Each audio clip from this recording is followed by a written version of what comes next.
Africa has been a hotbed of conflict for the last century. As the colonial regimes of the Old World withered, the shadow of the Cold War enveloped the continent. Vast natural resources were discovered and weapons proliferated, providing the means for idealists and renegades to take power for themselves. This is Untangling Africa, and in this episode, we're examining the Nigerian Civil War, otherwise known as the Biafra War.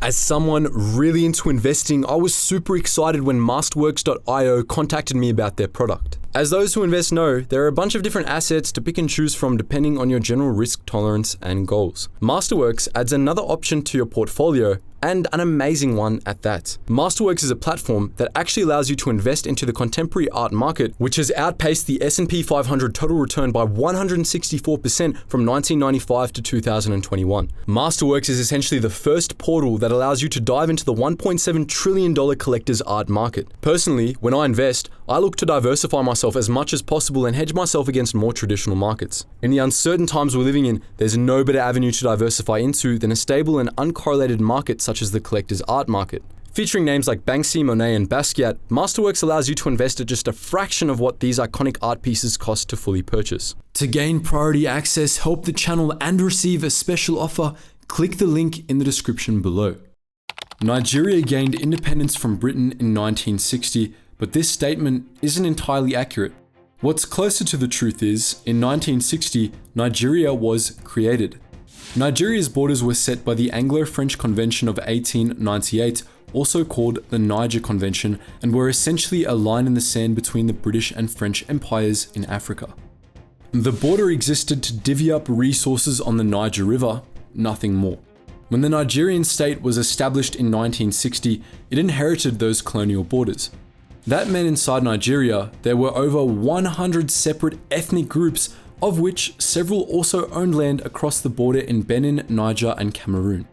Imagine if you drew a 1,000 kilometer square over Europe and declared it a country. How would you govern this state? Where would the capital be? What language would you speak? This was essentially the dilemma facing Nigeria in 1960. But for them, it was far more complex. When the Brits initially claimed Nigeria, they backed up their threats with military force. But this wasn't permanent. It wasn't feasible to maintain a large garrison forever, so the colonial officials used money. They bought off key locals and had them maintain order instead. In Nigeria's north, which had traditionally been discovered by a strictly conservative Muslim hierarchy, this was easy. The dominant local group, the Hausa, were used to not having a say, and their lives changed little. In Nigeria's south, where the Igbos and Yoruba resided, things were different. Governance had traditionally been village-based and was akin to local councils. Anyone who wanted to could participate in this form of government, and consequently, the Brits found these areas much harder to control. Harder to control meant that the Brits established a stronger presence there, checking up on things, making arrests, and managing their interests. With them came Christian missionaries who converted much of the population. Before long, wealthy Igbo families were sending their sons to schools and universities in Britain. They were Christian, had plenty of money, and spoke good English, meaning they fit right into Britain, and many pursued top-level academic qualifications before returning to Nigeria. This wasn't the case for the Hausa in the north, who remained largely shielded from British influence. In the 1940s and early 50s, political parties formed from the highly educated and politically conscious Yoruba and Igbo peoples. In Nigeria's southwest, the Yoruba formed the Action Group in the west, or simply the AG, and in the southeast, the dominant Igbo formed the National Council of Nigeria and the Cameroons, or the NCNC.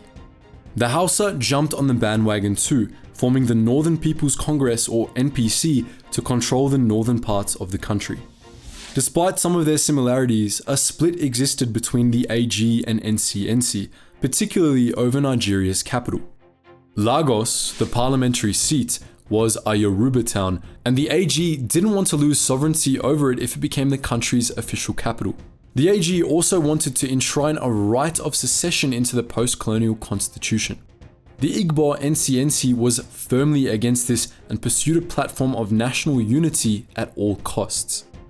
British colonial officials had stacked the parliament so the less radical Hausa NPC always had the final say in issues such as these. In this case, they sided with the NCNC, and Nigeria's 1946 constitution did not allow secession. It also granted the Crown, which essentially meant BP Shell, exclusive rights over any oil found in the country. This would have deadly ramifications. Nigeria gained independence on October 1st, 1960, and exactly 3 years later became a republic. 1964 was an election year and tensions mounted. Workers' strikes around Lagos highlighted the inequality between ordinary people and politicians. The army was called upon to put the strikes down, and they did so with brutal efficiency. But the soldiers were ordinary people and began to resent the politicians whose orders they followed. Fraud was rampant in the election, and the Hausa NPC won a comfortable majority. They were happy to work with British companies, and soon, nearly half of Nigeria's export economy was run by BP Shell. The vast majority of this was from oil fields in the country's south, where the Igbo lived, and not in the north, where the Hausa leaders came from. For the Igbo, it felt like they'd just swapped one colonial regime for another. They had to take action. In 1966, Igbo military officers launched a coup. They executed many of Nigeria's Hausa and Yoruba elites in the capital, but were not strong enough to seize power for themselves. The Igbo head of the Nigerian army, Johnson Agoye Aronsi, filled the vacuum. He seemed willing to work toward unification, but fatally failed to prosecute the Igbo coup plotters. In October, dissatisfied Hausa soldiers launched a counter-coup and killed him. This wasn't the end of the violence, far from it. In the north, soldiers massacred Igbos in the streets. American anthropologist Charles Kyle was in northern Nigeria at the time. He later recalled, "The intent of the soldiers, the only power that counts in Nigeria now or then, was painfully clear. After counting the disemboweled bodies along the Makurdi Road, I was escorted back to the city by soldiers who apologized for the stench and explained politely that they were doing the world a great favor by eliminating Igbos." To further punish the Igbos, the Hausa-controlled parliament split Nigeria into 11 states, deliberately cutting Igbos off from their oil fields in the process. With no legal path to secession, the Igbo-dominated southern region of Nigeria broke away, becoming the Republic of Biafra in May 1967. Nigeria blockaded Biafra immediately, declaring to the world that they were preventing Igbo forces from receiving arms shipments. While this hamstrung the fledgling Biafra army, the blockade's primary impact was a restriction of food and medical supplies. People in Biafra began to starve, and children suffered the worst. Nigerian statesman Obafemi Awolowo later said, "All is fair in war, and starvation is one of the weapons of war." It was a humanitarian crisis, a fully intentional one. Oil tankers were initially allowed through the blockade, but this ended when Nigeria discovered that BP Shell had paid taxes to the Biafran government, which contravened Nigerian law. The Six-Day War also broke out a week after the blockade began, and Middle Eastern oil wasn't passing through the Suez Canal. Global oil prices rose sharply. This was when everything changed. Genocides, pogroms, and widespread starvation are one thing, but messing with the world's, and more specifically Britain's oil supply is something else entirely. The world took sides. In return for a guarantee that BP Shell's infrastructure would remain private, Britain backed Nigeria. British intelligence officers began working for the Nigerian army and put the Nigerians in touch with arms dealers around the world. Despite the British PM declaring otherwise, the British gave the Nigerians 2 naval vessels and at least 60 armoured vehicles.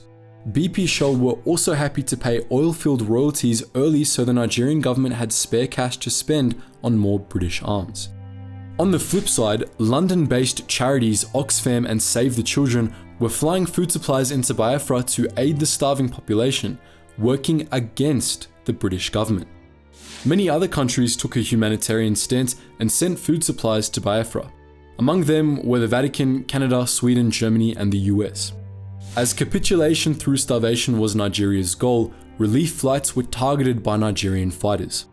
In June 1969, an International Red Cross DC-7 donated by Sweden was shot down while delivering aid.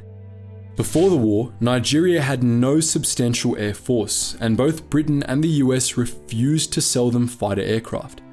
So how did the Nigerians shoot down the Red Cross plane? In the summer of 1967, the Soviet Union sold Nigeria 17 MiG-17s and provided them with 200 technicians. This was part of a broader mission to establish trade relations between Nigeria and the USSR.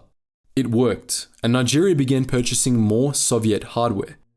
Training, however, was a different story. The inexperienced Nigerian air crews couldn't handle their new jets, so they subcontracted the Egyptian Air Force to fly them.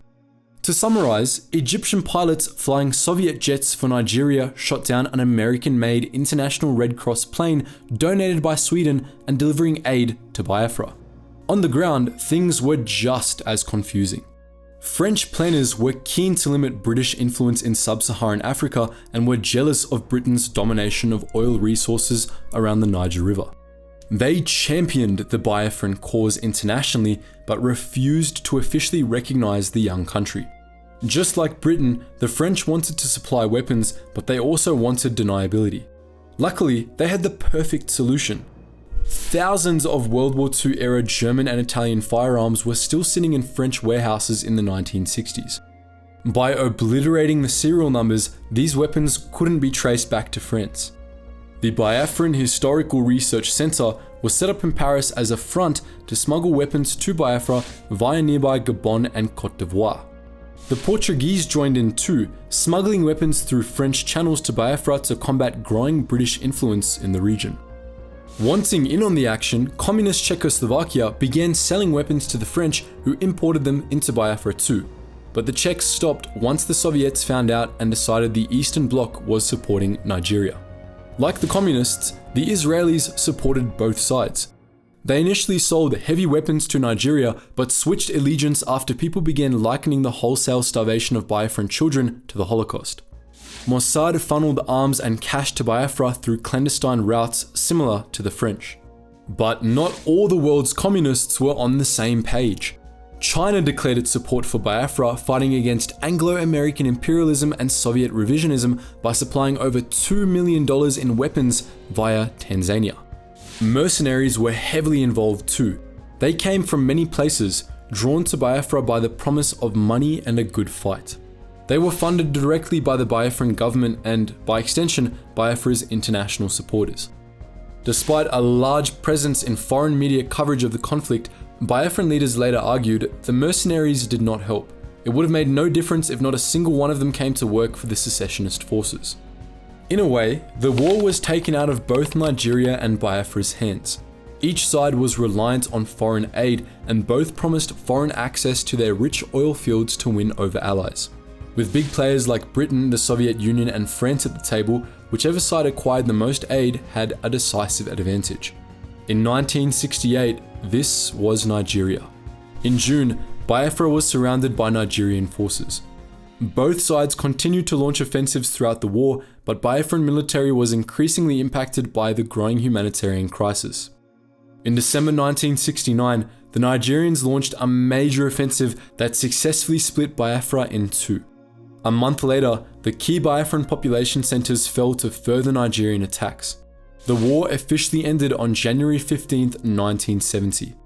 It lasted 2.5 years and cost between 45,000 and 100,000 soldiers their lives. Estimates vary, but it's likely that upwards of 2 million civilians were indirectly killed via starvation during the conflict. A similar number were displaced. The Igbo people still have not fully recovered, and many continue to face the lifelong consequences of acute childhood malnutrition. The old tensions remain deeply entrenched in modern-day Nigeria. In 2012, the separatist organization Indigenous People of Biafra was founded, and they continue to agitate for Biafran independence today. That was the crazy story of the Nigerian Civil War, or the Biafra War, which tore apart southeastern Nigeria in the late 60s. But what do you think? Do you think a united Nigerian nation was doomed from the start? How do you think things would be different if Biafra had won? Would any of this have happened without the oil? Let us know all this and more in the comment section below. And as always guys, thank you so much for watching, and I hope you learned something new.